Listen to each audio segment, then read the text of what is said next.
नमस्कार दोस्तों, I am doctor Subhash, motivator trainer, micro digital private limited Jammu. तो आज फिर आपको एक वीडियो के माध्यम से कुछ समझाने की कोशिश कर रहा हूँ, कुछ बताने की कोशिश कर रहा हूँ, कुछ अपना एक्सपीरियंस आपके साथ शेयर करने की कोशिश कर रहा हूँ।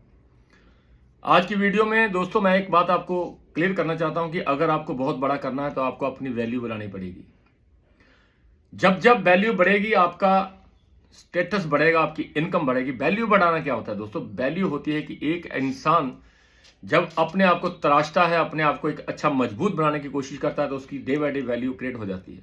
बहुत सारी एग्जांपल्स दुनिया में आपने देखी होगी दोस्तों कि जिसमें जिसने भी वैल्यू क्रिएट की वो आदमी बहुत बड़ा इंसान बन गया। वैल्यू क्रिएट क्या करना? उस काम में निपुण होना, उस काम को करना, उस काम में मर जाना, उस काम को करते करते अपने आप को उसमें डाल देना, दिन नहीं देखना, रात नहीं देखना, मजबूत होकर काम करना, उसको बोलते हैं दोस्तों value. Value create the difference. Value आप अगर क्रिएट करेंगे ना तो डिफरेंस क्रिएट हो जाएगा। आपको लगेगा कि हाँ देखो, वैल्यू क्रिएट करना क्या होता है? वैल्यू क्रिएट करना क्या होता है? जिस भी काम में मैं आज आ चुका हूं, जिस भी काम में मैंने आज कदम रखा है, जिस भी काम में मुझे कोई एक सपना दिखा, जिस भी काम में मुझे लगा कि मेरा फ्यूचर ब्राइट हो सकता है, जिस भी काम में लगा कि ये जो गरीबी की जिंदगी है, जो ईएमआई की जिंदगी मैं जी रहा हूं, इससे अगर मैं बाहर निकलना चाहता हूं, जिस दिन आपको लगा कि जिस भी काम में मैं आज आ चुका हूं, उस काम में मुझे लग रहा है कि मेरा एक सपना साकार हो जाएगा, तो उस काम को करने के लिए जितनी भी मेहनत कर सकते हैं उसको वो आपकी जो वैल्यू क्रिएट करेगी, वो आपकी वैल्यू बनाएगी। और जब आपकी वैल्यू बढ़ जाएगी तो आपका इनकम बढ़ेगी, इनकम में इजाफा होगा, आपका सपना पूरा होगा। तो वैल्यू क्रिएट कैसे करते हैं? वैल्यू क्रिएट कैसे करते हैं? अगर मैंने माइक्रोड में कदम रखा है तो मुझे माइक्रोड के हर उस छोटी छोटी बातों को समझना होगा, सीखना होगा, उन एथिक्स को फॉलो करना होगा। जैसे जैसे आप एक अच्छे लीडर बनेंगे, जैसे जैसे आपकी एक इमेज बनती जाएगी, जैसे जैसे आप सीखते जाएंगे, आप एक परफेक्शन की तरफ चलते नजर आएंगे। जब आप एक अच्छे इंसान बन जाएंगे तो आपकी इनकम में इजाफा होगा। और माइक्रोड जैसी कंपनी दुनिया में कोई नहीं है दोस्तों। ऐसा ऑर्गेनाइजेशन, ऐसे परिवार, ऐसे बोर्ड ऑफ डायरेक्टर्स, ऐसा पे आउट, ऐसे प्रोडक्ट्स, ऐसी प्रोफाइल, क्या बोलूं मैं आपको, ऐसा एक कंसेप्ट जिसको आप अगर बारीकियों से देखेंगे तो आपकी जिंदगी में चार चांद लगने में वो देर लगेगी नहीं, क्योंकि आपको अभी पता नहीं चल रहा है कि माइक्रोड दे क्या रही है। आपको शायद माइक्रोड एक कंसेप्ट लग रहा है, एक स्कीम लग रही है, एक छोटा मोटा काम लग रहा है, लेकिन माइक्रोड एक छोटा मोटा काम नहीं है दोस्तों। माइक्रोड में अगर आपने अपने आप को परफेक्ट कर लिया, अपने आप की वैल्यू क्रिएट कर ली, अगर आपने को फाउंडर विवेक गुप्ता जैसा आपको बना लिया, संजय गुप्ता जैसा बना लिया, सतीश कुमार जैसा बना लिया, रिंकू गुप्ता जैसा बना लिया, कुलदीप जैसा बना लिया, बहुत सारे लोगों जैसा अगर आपने बना लिया, आपने उषा जैसा बना लिया, आपने आशा जैसा बना लिया, आपने रजनी जैसा बना लिया, आपने अंजू जैसा बना लिया, आपने उन लोगों की तरह अपने आप को अगर ढाल लिया, उनकी तरह अपनी वैल्यू को क्रिएट किया, तो आपकी भी जिंदगी बदल जाएगी। आप सोच के देखिए दोस्तों, 3.5 साल पहले विवेक गुप्ता के पास क्या था? 3.5 साल पहले विवेक गुप्ता के पास कुछ भी नहीं था दोस्तों। एक पैम्फलेट था और एक अपनी वैल्यू को क्रिएट करने का वो जो दम था ना, वो उसको यहां को फाउंडर बना के चला गया दोस्तों। आज से 2.5 साल पहले देखिए कि विवेक गुप्ता के साथ रिंकू गुप्ता जी का क्या स्टेटस था। कुछ नहीं थी वैल्यू उसकी। उसने अपने आप की वैल्यू को क्रिएट किया, उसने निखारा अपने आप को, उसने लोगों में अपना विश्वास दिखाना शुरू कर दिया। पहले दिन विश्वास कम था, दूसरे दिन ज्यादा था, तीसरे दिन ज्यादा था, करते करते आज इतना निपुण हो चुका है कि आज उसको पता है कि मेरी वैल्यू क्रिएट हो चुकी है। उसका चेक भी आज इस महीने का 10 लाख रुपए का दोस्तों। वैल्यू क्रिएट किसने की? वैल्यू क्रिएट की सतीश कुमार ने। जब उसको प्लान दिखाया गया तो उससे भी एक स्कीम लगी होगी, उसे भी लगा होगा कि छोटा सा कारोबार है, कोई बात नहीं, 10-20 हजार आ जाएगा, कोई प्रॉब्लम नहीं। लेकिन जब उसने इस कारोबार की बारीकियों को समझा, इस माइक्रोड की जो गहराइयों को देखा, इस माइक्रोड के जो आने वाले फ्यूचर को देखा, तो उसे लगा कि अगर मुझे वहां पे पहुंचना है तो मुझे अपनी वैल्यू को क्रिएट करना पड़ेगा। उसने काम को सीखा। वैल्यू क्रिएट करना क्या होती है? कि मुझे वो काम सीखना ही है जो काम मुझे इस कारोबार में आगे लेके जाएगा। तो वो काम है क्या दोस्तों? सबसे बड़ा काम ये है कि इसमें आपको अपने एक डाउट्स की लिस्ट बनानी पड़ेगी। आपको अपने डाउट्स क्लियर करने पड़ेंगे। अपने जो अंदर डाउट्स बैठे हैं इस कारोबार को लेके कि अगर ऐसा हुआ तो क्या होगा, अगर ऐसा हुआ तो क्या होगा, पता नहीं यहां पे किसी को पैसा मिलता है कि नहीं, अगर मिलता है तो मैंने कहीं देखा तो नहीं। ये सब चीजें अगर आपके अंदर बैठी हुई हैं तो आप बहुत बड़ा कर नहीं पाएंगे। ये भी एक परफेक्शन है, ये भी एक अपनी वैल्यू को क्रिएट करना। वैल्यू क्रिएट करना क्या मतलब? कि जो चीज मुझे इंफॉर्मेशन नहीं है इस कंपनी के बारे में, मुझे लेनी पड़ेगी, मुझे अपने डाउट्स क्लियर करने पड़ेंगे, क्लियर करने पड़ेगी मुझे। वो अंदर से जो मेरे अंदर डर बैठा हुआ है उसको क्लियर करना पड़ेगा। मुझे लगना चाहिए कि मैं जिस ऑर्गेनाइजेशन के साथ जुड़ा हूं, जिस भी कंपनी के साथ मैंने आज काम कदम रखा है, माइक्रो डिजिटल प्राइवेट लिमिटेड के साथ अगर मैं जुड़ा हूं, तो मुझे कोई ऐसा डर नहीं होना चाहिए कि इसको करने से मेरा लुट किया जाएगा, इसको करने से मेरा नुकसान क्या होगा, इसको करने से मेरे क्या रिश्ते चले जाएंगे। अगर ऐसी बातें आपके दिमाग में बैठी हुई है तो आप अपनी वैल्यू को क्रिएट कभी कर नहीं पाएंगे। आपको डर निकालना पड़ेगा, आपको ऑफिस आना पड़ेगा, आपको एमडी से मिलना पड़ेगा, बोर्ड ऑफ डायरेक्टर से मिलना पड़ेगा, प्रोडक्ट्स देखने पड़ेंगे, प्योर को जानना पड़ेगा, कैसे क्या होता है। सब कुछ देखने के बाद अगर आपके अंदर एक आवाज आएगी कि हाँ यही वो काम था जिसकी मुझे तलाश थी, तो आपकी वैल्यू क्रिएट होगी। आप जब आपकी वैल्यू क्रिएट हो जाएगी तो आपकी जिंदगी में चार चांद लग जाएंगे और आप हर वो काम करने के लिए दिन रातें कर देंगे, क्योंकि आपके अंदर डर खत्म हो चुका है। डर जब अपना खत्म होता है तो ही लोगों का डर हम खत्म करते हैं। इसमें करना क्या है, क्या क्या मुझे अपनी वैल्यू क्रिएट कैसे होगी? मुझे सबसे पहले एक लिस्ट बनानी पड़ेगी उन लोगों की जिनको मैंने मिलना है। ये भी एक वैल्यू क्रिएशन है, ये भी एक वैल्यू क्रिएट करने का पहला कदम है कि मुझे सबसे पहले एक लिस्ट बनानी पड़ेगी, उन लोगों की लिस्ट बनानी पड़ेगी जिन लोगों को मैंने इस सिस्टम को समझाना है, दिखाना है, उनको इन्फॉर्म करना है कि मैं कैसे जबरदस्त प्लान के साथ हूं, जबरदस्त कंपनी के साथ हूं। ऐसा काम मैंने कभी दुनिया में देखा नहीं है। उन लोगों की लिस्ट बनानी है जिन लोगों तक आपने इस कारोबार को लेके जाना है। लिस्ट जितनी बड़ी होगी आपका उतना ही कारोबार बड़ा होगा, क्योंकि लिस्ट बनाना इसलिए जरूरी है कि जैसे हम घर बनाने के लिए बहुत सारा मटेरियल इकट्ठा करते हैं, यहां भी हमें लिस्ट बनानी पड़ेगी। वो लिस्ट ही हमारा एक ऐसा मटेरियल है जिसपे हमें BMW गाड़ी आने वाली है। दोस्तों लिस्ट जिसकी जितनी बड़ी होगी बिजनेस भी उसका उतना ही बड़ा होगा। लेकिन लिस्ट बनाते समय ये मत कभी सोचिए कि ये करेगा या ये नहीं करेगा, इसको करवाऊंगा इसको नहीं करवाऊंगा, ये आपके हाथ में नहीं है दोस्तों। उसका डिसीजन उसको लेने दीजिए। जब वो ना करेगा तो बात बनेगी। मैं क्यों सोच रहा हूं कि वो नहीं करेगा? कौन होता हूं मैं उसका डिसीजन लेने वाला? हम यही कर रहे हैं, हम यही कर रहे हैं। हम उसका डिसीजन खुद ही ले लेते हैं कि उसके पास गाड़ी है, उसको जरूरत नहीं है। दोस्तों उसके पास गाड़ी तो है, लेकिन क्या पता उसकी गाड़ी की EMI पे नहीं कर पा रहा हो। उसको कोई चाहिए ऐसा काम जिसमें 10-20 हजार महीने का आ जाए, उसकी EMI निकल जाए। हो सकता है वो कभी कर्जे पे गाड़ी ली हो, लोन पे गाड़ी ली हो, उसका लोन दिया नहीं जा रहा हो सकता है उसके किसी जॉब में क्राइसिस आ रहा हो, उसका बिजनेस कम चल रहा हो। देखिए उसको पूछिए तो सही एक बार कि मेरे पास एक काम है। दोस्तों अगर इस काम को तू कर लेगा तो मैं ज्यादा की गारंटी तो नहीं करता हूं, लेकिन आपको 40-50-60 हजार महीना आना शुरू हो जाए तो कैसा लगेगा? वो कहेगा सर मुझे अच्छा लगेगा। ये चीज होती है, ये होती है तब जब मैं उसकी प्री जजमेंट नहीं करूंगा तो होगा। मुझे लगता है ना, मुझे लगता है अगर आपने ज्वाइन किया है तो अगर आपके बारे में किसी को लग जाता कि इसको काम की जरूरत नहीं है तो क्या आप इस कंपनी में आते? आप भी नहीं आते। आप थैंक्स करिए उस इंसान का जिसने आपको प्री जजमेंट नहीं किया, आपको एक प्लान दिखाया, आपको प्लान अच्छा लगा और आपने कदम कूद गए आप इस कारोबार में। तो ऐसा ही आपके साथ उन लोगों के लिए भी सोचना है जो लोग आपके साथ जुड़ेंगे, जिनकी लिस्ट में आपने नाम लिखना है, जिनके नाम अपनी लिस्ट में लिखेंगे कि ये काम इसको मैं दिखाऊंगा। दुनिया में कोई भी इंसान अगर आपको जानता है दोस्तों तो हमारा फर्ज बनता है कि हम उसको कम से कम प्लान दिखाएं, उसको कम से कम इस कारोबार के बारे में जरूर बताएं, ताकि उसका कभी भी मन बने। हो सकता है आज उसका मन ना हो, लेकिन कभी तो बनेगा। क्योंकि MLM इंडस्ट्री, नेटवर्किंग, माइक्रो, मुझे लगता है कि अगर आप इसी तरह करते रहे तो हर घर की जरूरत बन जाएगी। और वो जरूरत जब हमने किसी को दिखाया होगा तो ही बनेगी ना। अगर मैंने किसी को प्लान दिखाया नहीं, मेरा रिलेटिव था, मैंने सोचा कि इसको मैं प्लान नहीं दिखाऊंगा, इसको जरूरत नहीं है, अगर किसी और ने उसको प्लान दिखा दिया, अगर वो कहीं ज्वाइन हो गया, अगर वो बहुत बड़ा लेवल कर गया, अगर वो अचीवर बन गया, तो तब आप क्या करेंगे? तब आप सोचेंगे कि काश मैंने इसको प्लान दिखाया होता। प्लान दिखाना इसलिए जरूरी है कि कम से कम मैं उसको एक इंफॉर्मेशन दूं कि माइक्रो डिजिटल प्राइवेट लिमिटेड जो मैं कर रहा हूं वो है क्या, उसमें आता क्या, वो करे या ना करे कोई प्रॉब्लम नहीं है। लेकिन जब भी उसको दूसरा आदमी दिखाएगा तो आपकी याद आएगी उसको कि हाँ मेरे दोस्त ने, मेरे भाई ने, मेरे रिश्तेदार ने, मेरे उस इंसान ने मुझे ये प्लान पहले दिखाया। अगर करना ही है तो मैं उसी के साथ करता हूं। बहुत बार ऐसा होता है कि हम लिस्ट ही नहीं बनाते हैं, हम नाम ही नहीं लिखते हैं। हमें लगता है कि ये बंदा करेगा, ये बंदा नहीं करेगा। ऐसा नहीं है रे। आज अगर दुनिया के अंदर MLM इंडस्ट्री की आप हिस्ट्री को पढ़ेंगे तो मुझे लगता है कि MLM इंडस्ट्री हर एक इंसान को करनी चाहिए, इसमें कूदना चाहिए। इसमें सिर्फ पैसा नहीं आता दोस्तों, इसमें आपको इंसानियत मिलती है, आप इंसान बनते हो, आप लोगों में बात करने योग्य बन जाते हो। इसलिए मैं कहता हूं कि हर इंसान को MLM करनी चाहिए। और दूसरा जो अपनी जो क्रिएशन है, जो मुझे अपनी वैल्यू क्रिएट करनी है, तो वो ये करनी है कि जो प्लान करके आज लोगों ने बहुत सारा पैसा कमाया, वो प्लान मुझे सीखना है। मुझे इस हद तक सीखना है कि जब मैं प्लान करूं, आधे प्लान में बंदा बोले यार मुझे समझ आ गई है, ये लो पैसे मैंने स्टार्ट करना है। ऐसी कॉन्फिडेंस के साथ हमने प्लान को सीखना है। और जिन लोगों ने प्लान सीखा दोस्तों, उन्हीं लोगों ने पैसे कमाए। आज जितने भी लोग दुनिया के अंदर, जितने भी लोग J&K के अंदर, जितने भी लोग आज माइक्रो डिजिटल प्राइवेट लिमिटेड में दिल से काम कर रहे हैं, दिल से लिस्ट बना रहे हैं, दिल से प्लान कर रहे हैं, उन्हीं के चेक बने हुए दोस्तों। जो बंदा किसी और से प्लान करवा रहा है उसका बड़ा चेक बनेगा नहीं। मैं कहता हूं थाईलैंड हो जाएगा, गोवा हो जाएगा, CT 100 भी हो जाएगा, लेकिन जब बड़े बड़े लेवल करने पड़ेंगे तो हमें बहुत सारे लोगों को वो काम सिखाना पड़ेगा, लेकिन मैं सिखा तो तब पाऊंगा ना जब मुझे आता होगा।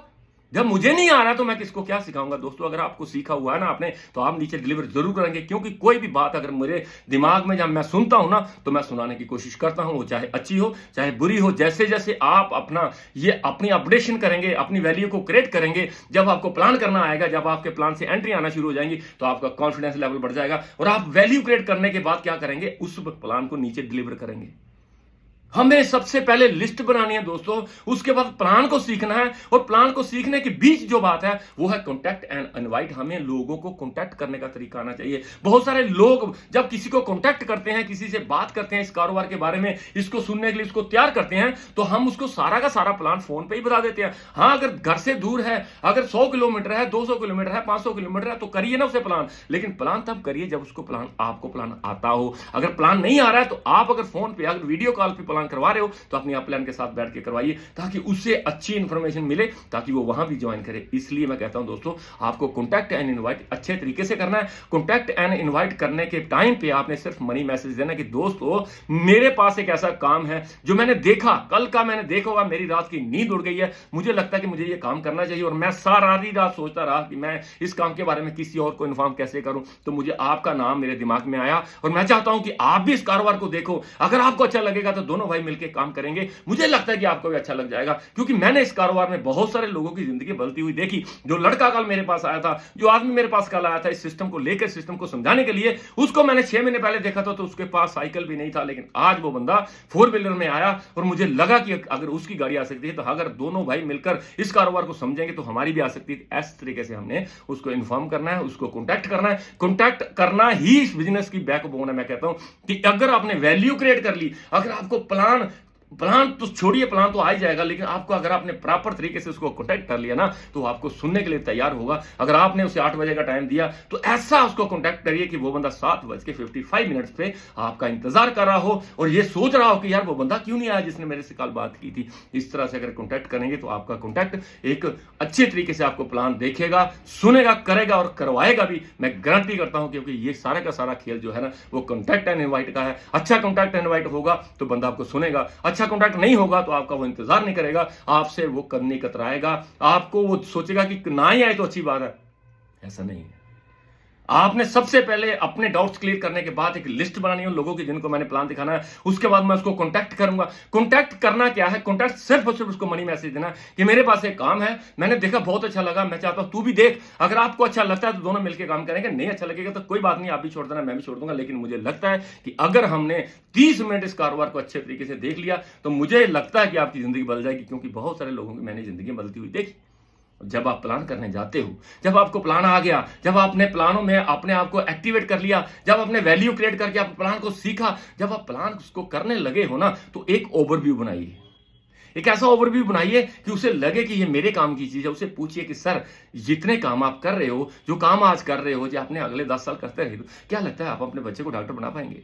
तो जवाब आएगा, सर कहां ऐसा होता है, आपको पता ही है मेरी कमाई का 700 रुपया दिन का मिलता है, उसमें से 500 खर्च हो जाता है, 200 रुपया बचाता हूं तो बेटी की शादी भी तो करनी है। ऐसा अगर वो कर रहा है ना, तो अगर आपने उसको कनेक्ट कर लिया, उसकी जरूरत को देख लिया, उसको आपको लगा कि इसके घर की जरूरत ये है, तो अगर आपने उसकी जरूरत उसको महसूस करा दी कि इस कारोबार को मैं इसीलिए तेरे पास आया हूं, क्योंकि मेरे पास भी कोई रास्ता था नहीं, मेरे भी बच्चों को डॉक्टर बना, किसी को फैशन डिजाइनिंग का कोर्स करना है, तो मैं उनके सवालों के जवाब के लिए जब मैंने सिस्टम देखा, तो मुझे लगा था कि इसमें अगर मैं काम कर लेता हूं, इसमें अगर मैं कामयाब हो जाता हूं, तो मेरे वो सपने पूरे हो जाएंगे, मेरे बच्चों का फ्यूचर अच्छा हो जाएगा। और इसीलिए मैं आपके पास आया हूं कि आपका बच्चा भी शायद डॉक्टर बनना चाहता हो, तो आपकी बेटी फैशन डिजाइनिंग करना चाहती होगी, हो सकता है आपके बच्चों ने बहुत बड़ी डिग्री करनी हो, बहुत बड़े इंटेलिजेंट हो, लेकिन आपके पास पैसे के ना होने की वजह से हो सकता है वो सोच रहे हो कि यार हम कैसे पढ़ेंगे। तो उसके लिए मैं आपके पास आया हूं। अगर आपने उसकी जरूरत को बाहर निकाला, तो आपका प्लान ध्यान से देखेगा, और कोशिश करिए कि उसकी जरूरत को निकालिए, कोशिश करिए कि उसे महसूस करिए कि मैं तेरे लिए आया हूं। हम लोग 90% लोग अपने लिए जाते हैं कि 19 हो गए हैं, 20वां होगा तो मेरा चेक बन जाएगा, ऐसी सोच के साथ मत जाइए। उसे जब अपना फायदा नजर आएगा तो आपके साथ जुड़ेगा, आपके फायदे के लिए कोई जुड़ेगा नहीं। लेकिन उसे फायदा महसूस किसने करवाना? जब मैं अपने आप को परफेक्ट करूंगा, मैं अपनी वैल्यू को क्रिएट करूंगा, मुझे समझाना आएगा, मुझे बात करते करते उससे एक रिश्ता बन जाएगा, तो आपके साथ जुड़ जाएगा। दोस्तों ये जो बातें मैं कर रहा हूं ना आपके साथ, इस तरह से करेंगे ना आपकी ग्रोथ लेवल बढ़ेगा। मैं नहीं कहता हूं आप एंट्री नहीं ला रहे हो, आप एंट्री ला रहे हो, आपकी एंट्री ला रहे हैं, लाने की वजह से आज 28,000 हुए हैं, लाने की वजह से 29,000 होगा, 30 होगा, 50 भी हो जाएगा, लेकिन आपकी ग्रोथ इतनी तेजी से नहीं बढ़ रही है जितनी बढ़नी चाहिए। मैं उसके लिए आपसे आग्रह करना चाहता हूं, उसके लिए मैंने आपको समझाने की कोशिश कर रहा हूं कि अगर हम ऐसा कर लें तो हमारा काम बढ़ सकता है। क्योंकि ऐसा करने से क्या होगा, एक तो आपकी टीम जो है ना वो भी काम सीखेगी, वो काम सीखेगी इसलिए जब आपके अंदर एक वैल्यू क्रिएट करेंगे, जब आप लगेंगे कि अब आपकी डाउनलाइन को लगेगा कि ये 4 महीने पहले जो मेरी अपलाइन थी इसका स्टेटस कुछ और था, आज कुछ और है, पहले ये ऐसे चलता था अब ऐसे चलता है, पहले बात ऐसे करता था अब ऐसे बात करता है, पहले 4 लोगों में बात करने से इसको प्रॉब्लम आती थी अब 100 लोगों में बात करता है। तो ये होती है वैल्यू क्रिएट करना, परफेक्शन लाना उस कारोबार में जो आप कर रहे हो। आप डे बाय डे परफेक्शन लाएंगे तो आपकी वैल्यू क्रिएट हो ही जाएगी, जैसे हमारी हुई है, जैसे को फाउंडर्स की हुई है, जैसे बड़े बड़े लीडर्स की हुई है, जैसे नेताओं की होती है, जैसे फिल्म डायरेक्टर की होती है, जैसे फिल्म एक्टरों की होती है। ये भी एक बात है कि हमें कभी भी टूटना नहीं है दोस्तों, वैल्यू क्रिएट करनी है। वैल्यू क्या होती है मैं आपको बताता हूं दोस्तों। आप सब अमिताभ बच्चन जी को जानते होंगे। अमिताभ बच्चन की जो लास्ट हिट मूवी थी वो थी कुली। कुली फिल्म के बाद उसका जो टाइम अच्छा नहीं रहा दोस्तों, वो बंदा उसने एबीसीएल एक कंपनी खोली थी, उस कंपनी में उसको घाटा हुआ और एक दिन ऐसा आया उसको 400 करोड़ घाटे पे चला गया। अमिताभ बच्चन जो एक दिन शिखर पे था, एक दिन हीरो था, लोग उसकी कसमें खाते थे, लेकिन जब वो 400 करोड़ के घाटे में चला गया तो किसी डायरेक्टर किसी प्रोड्यूसर ने उसे पूछा नहीं। और एक दिन ऐसा आया, जस चोपड़ा जी ने उसे बोला कि हाँ मैं तेरे को एक पिक्चर में लेना चाहता हूं। तो जस चोपड़ा की सिफारिश के साथ उसका बेटा आदित्य चोपड़ा एक पिक्चर बना रहा था जिसका नाम था मोहब्बतें। आप अच्छी तरह जानते होंगे कि मोहब्बतें पिक्चर एक आई थी जिसमें अमिताभ बच्चन का भी एक रोल था, लेकिन तब अमिताभ बच्चन की वैल्यू नहीं थी। तब वैल्यू किसकी थी? तब वैल्यू थी शाहरुख खान साहब की। शाहरुख खान साहब जब सेट पे 9 बजे का टाइम था, अमिताभ बच्चन पूरे 9 बजे सेट पे पहुंच गए थे और उसके बाद जब शाहरुख खान आधा घंटा लेट आया तो अमिताभ बच्चन ने उससे बोला कि तू इतना लेट क्यों आया, जबकि तेरे को लेट नहीं आना चाहिए था, मैं आधे घंटे से आपका इंतजार कर रहा हूं, तो आपको ये अच्छा नहीं लगा कि आपने आधा घंटा लेट आए हो। तो उसने यश चोपड़ा जी को बोला, उसने आदित्य चोपड़ा जी को बोला, आदित्य चोपड़ा जी ने उससे बोला कि अमिताभ बच्चन साहब मैंने आपको ये रोल दिया अपने पिताजी की सिफारिश के ऊपर और हमारी फिल्म का हीरो है शाहरुख खान। आपको शाहरुख खान साहब से ऐसी बात नहीं करनी चाहिए, आपकी रोल इसमें था नहीं, ये बुमन रानी को मैंने रोल देना था, पिताजी की सिफारिश के साथ मैंने आपको रोल दिया। इसका मतलब ये नहीं कि आपका शाहरुख खान जी को कुछ भी बोलेंगे। ये क्या है? उस अमिताभ बच्चन से बात हो रही जिससे अमिताभ बच्चन की लोग कसमें खाते थे, जिससे अमिताभ बच्चन की मैंने टेम्पुओं पे, मैंने गाड़ियों के ऊपर फोटो देखी हुई है, उसके ऊपर धूप दिखाते हुए लोगों को देखा जब अमिताभ बच्चन की जो वैल्यू थी वो चरम सीमा पे थी। आज उसकी वैल्यू नहीं है दोस्तों। आज एक बंदा उसे बोल रहा है कि मैंने तेरे को सिफारिश पे रखा, तुझे शाहरुख खान की बात सुननी चाहिए। सोच के देखिए दोस्तों, उस इंसान की बात कर रहा हूं, उस इंसान की बात कर रहा हूं जिसके साथ जिसकी फिल्म देखने के लिए लोग टिकटों के लिए लड़ते थे, झगड़ते थे, बातें होती थी, लड़ाइयां होती थी, खून भी होते थे और टिकट लेके फिल्म देखते थे तो बड़े फख्र की बात महसूस करते थे कि अमिताभ बच्चन की पिक्चर को देखे आए हैं। मुझे आज भी याद है, हम पठानकोट से जम्मू पर लोग पिक्चर देखने आते थे अमिताभ बच्चन की, तब उसकी वैल्यू थी। लेकिन जब उसकी वैल्यू नहीं रही तो वैल्यू के साथ उसको क्या झेलना पड़ा आपको पता है? तब उसने कसम खाई कि मैं अपनी वैल्यू फिर से क्रिएट करूंगा, मैं करूंगा वो काम जो मुझे नहीं भी करना है। तो उसने उस वक्त की बात कर रहा हूं जब मोहब्बतें आई थी, जब प्रॉब्लम में थी अमिताभ बच्चन जी, जब अमिताभ बच्चन को 400 करोड़ का कर्जा सिर के ऊपर, उसने तब सोचा कि अगर मुझे कुछ भी ऐसा करना पड़ा मैं करूंगा, लेकिन मैं ये जिल्लत की जिंदगी जो डायलॉगबाजी आज मेरे साथ हुई है ना, इसका मैं जवाब जरूर दूंगा। तो उसने केवीसी ज्वाइन किया। तब फिल्मी एक्टर टीवी में जाना पसंद नहीं करते थे, लेकिन उसकी मजबूरी थी, उसने कौन बनेगा करोड़पति में अपना लक जो आजमाना शुरू कर दिया। आजमाने के साथ जब वो फिर से ऊपर आया तो आज क्या? आज देखते हैं आप लोग कहते हैं कि जो शून्य से शीर्ष पर जाता है और शीर्ष पे रहता है उसे नायक कहते हैं। ये बात कर रहा हूं शाहरुख खान साहब की। शाहरुख खान साहब ने बहुत मेहनत की है, लेकिन मेहनत इतनी की है, जब कहते हैं कि जो शून्य से शिखर पर रहता है और लगातार रहता है उसको नायक कहते हैं, और जो शून्य से शिखर पे जाता है और शिखर से फिर शून्य पे आता है, फिर शून्य से शिखर पे पहुंच जाता है, उसे महान नायक कहते हैं। मैं अमिताभ बच्चन की बात कर रहा हूं दोस्तों। अमिताभ बच्चन की स्टोरी से अगर आपको कुछ याद आ रहा है, कुछ सोच रहे हैं, कुछ आपको अच्छा लग रहा है, तो ये इंप्लीमेंट करिएगा अपने आप की। आपको वैल्यू क्रिएट करनी पड़ेगी। आज अमिताभ बच्चन को एक ऐसा इंसान पांव को हाथ लगाता है जिसकी मंदिर बने हुए। रजनीकांत साहब की बात कर रहा हूं। रजनीकांत साहब को किसी भी फिल्म के में मरने का हुक्म नहीं है, कोई भी डायरेक्टर उसको फिल्म में मार नहीं सकता, कभी पिटता हुआ नहीं दिखा सकता उसको, क्योंकि वहां पे पर्दे जल जाते हैं, लोगों को मैंने थिएटरों के पर्दे जलाते हुए देखा है। रजनीकांत साहब की बात कर रहा हूं मैं, सबसे महंगा हीरो, वो भी अमिताभ बच्चन को झुककर पांव को सलाम करता है, उसका आशीर्वाद लेता है। मैं उस अमिताभ बच्चन की बात कर रहा हूं। महानायक को भी अपनी वैल्यू को क्रिएट करना पड़ा। ऐसा कभी मत सोचिए कि आज मैं परफेक्ट हो गया, आज के बाद मुझे जरूरत नहीं है। अमिताभ बच्चन भी अगर सोचता कि आज मेरा कैरियर खत्म हो गया, कोई बात नहीं, कर्जा आ गया तो इसको उतारेंगे, धीरे धीरे छोटा मोटा काम कर लेते हैं, कोई दुकान डाल लेते हैं, कोई फैक्ट्री लगा लेते हैं, करता ऐसा काम वो। लेकिन उसने सोचा कि अगर ऐसा हुआ तो हो सकता है मेरी वैल्यू में कोई प्रॉब्लम हुई, आज मुझे वैल्यू फिर से क्रिएट करनी पड़ेगी, फिर से मुझे उस निखार लाना पड़ेगा उस टैलेंट में। तो जो निखार मेरा पहले था, उसी निखार को मैंने फिर से निखारा और मार्केट में चला गया। आज अमिताभ बच्चन को महानायक का दर्जा जो दिया गया है ना दोस्तों, ये उसकी बहुत बड़ी मिसाल मैंने आपको दी आज। क्योंकि आपको अपनी वैल्यू जब तक आप क्रिएट नहीं करेंगे, आप लोगों की भीड़ में रहेंगे। दोस्तों, भीड़ का हिस्सा तो कोई भी बन जाएगा। भीड़ का हिस्सा बनने के लिए कुछ करना नहीं पड़ता, चेयर लगी होती है उस पर बैठ जाएंगे, भीड़ का हिस्सा बन जाएंगे। लेकिन जिसकी वजह से भीड़ है वो बनना बहुत मुश्किल है। उसके लिए आपको अपनी वैल्यू क्रिएट करनी पड़ेगी, ताकि आप जब स्टेज पे जाएं तो आपके लिए लोग तालियां बजाएं। जब आप स्टेज के नीचे, जब आप उस हॉल में एंटर करेंगे तो लाइन पे लगे हुए लोग अपने हाथ में हार लेके बैठे होंगे। जब आप गुजरेंगे तो आपके गले में हार होंगे। जब हारों के साथ आपको स्टेज पे लिया जाएगा, आपके हाथ में माइक होगा और आपको सुनने के लिए 400, 500, 600, 800, 1000 रुपए की टिकट लगेगी। जब आपको सुनने के लिए लोग वीडियो बनाएंगे, जब आपको सुनने के लिए लोग ऑडियो बनाएंगे, जब आपको सुनने के लिए आपकी रिकॉर्डिंग की जाएगी, आपकी वीडियो बनेगी और वो वीडियो लोगों को दिखाई जाएगी कि ये फलां फलां आदमी है, इसने ये किया, इसको ये मिला, इसने ये किया, इसको मिला, ये कैसे हुआ। वो भी बंदा एक दिन भीड़ का हिस्सा था। इस सोच के साथ अगर काम करेंगे, आपकी जिंदगी बदल जाएगी, आपका भी रुतबा बन जाएगा। लेकिन हमें वैल्यू क्रिएट करनी पड़ेगी, हमें वैल्यू क्रिएट करनी पड़ेगी। हमें पहचानना पड़ेगा आपको कि अगर अमिताभ बच्चन गिर के उठ सकता है तो मैं भी उठूंगा, और ऐसा उठूंगा कि लोग मुझे सलाम करेंगे, लोग मेरी मिसालें देनी, एग्जाम्पल सेट करके जाऊंगा कि मैं वन ऑफ द बेस्ट एक ऐसा सिपाही हूं जिसने माइक रोड में highest earner of the company का जो रुतबा था वो हासिल किया और top level of the company बना, और कंपनी को मजबूर किया कि कंपनी ने उसको नया लेवल बनाना पड़ा। इस सोच के साथ अगर आप काम करेंगे तो आपकी जिंदगी बदल जाएगी। आज का टॉपिक यही था कि आपको अपनी वैल्यू क्रिएट करनी है। जब तक आपकी वैल्यू क्रिएट नहीं होगी, आप बड़ा नहीं कर पाएंगे। वैल्यू क्रिएट करने के साथ साथ उस वैल्यू को अपडेट भी करना है। ऐसा नहीं है कि आज मेरी एक्सयूवी हो गई है तो मैं तुर्रम खान बन गया, मुझे काम करने की जरूरत नहीं है, मेरी कोई वैल्यू नहीं। वैल्यू रहेगी तो आप उससे आगे जाएंगे। अगर आपकी वैल्यू यहां पर खत्म होगी, कभी भी रुकना मत। रुका हुआ पानी, ठहरा हुआ इंसान, दोनों सड़ जाते हैं। ये मैंने नहीं कहा, ये किसी राइटर ने कहा है और ये बात सच है।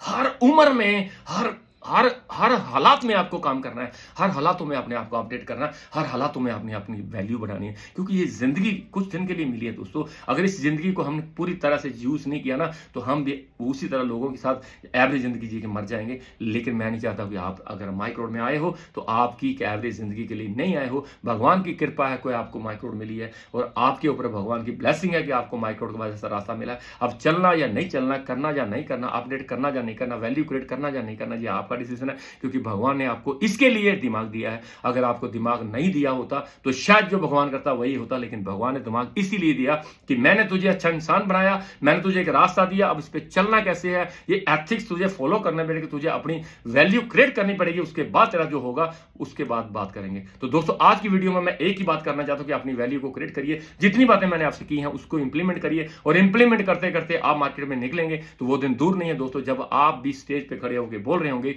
कि मेरा highest earner of the company का जो लेवल था वो आज अचीव हो गया। मैं BMW अचीवर हूं, मैं ऑडी अचीवर हूं, मैं एक्सयूवी अचीवर हूं, मैंने कमाया 1 करोड़ रुपया। तब मुझे अच्छा लगेगा दोस्तों। तो उन्हीं 3 शब्दों के साथ फिर आज इस वीडियो को विराम दूंगा कि आप हंसते रहिए, मुस्कुराते रहिए, स्वस्थ रहिए और हंसते हंसते माइक्रो को करते रहिए, ताकि मुझे अच्छा लगे, मेरी कंपनी को अच्छा लगे, आपके परिवार को अच्छा लगे, समाज को अच्छा लगे, पूरी दुनिया को अच्छा लगे। मैं आपको हमेशा खुश देखना चाहता हूं। Thank you very much.